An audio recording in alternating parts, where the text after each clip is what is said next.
நடிகர்கள் இருக்காங்கல்ல, அதில் சில நடிகர்கள் வந்து தனக்கு என்ன தேவைங்கிறத ரொம்ப கிளியர் கட்டாக புரிஞ்சு வச்சுருக்காங்க. அடுத்தடுத்த கட்டத்தில் எந்த டைரக்டரோட போய் சேரணும். இப்போ உதாரணத்துக்கு வந்து லோகேஷ் கனகராஜ் அப்படின்னா, லோகேஷ் கனகராஜ் அவரோட ஒரு ஒரு நடிகர் போய் சேர்றாரு அப்படின்னா, அந்த நடிகருக்கு பெரிய எலிவேஷன் இருக்குது. ஏன்னா அவர் டாப்பில் இருக்கிறார்.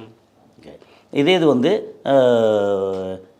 ஒரு என்ன சொல்கிறது, புதுசாக ஒரு டைரக்டர் வர்றாரு அப்படின்னா எதிர்பார்ப்பே இல்லை. அப்போது நமக்கு என்ன வேணும் என்னங்கிறது அந்த டைரக்டர் அந்த நடிகர்களும் தீர்மானிக்கணும்.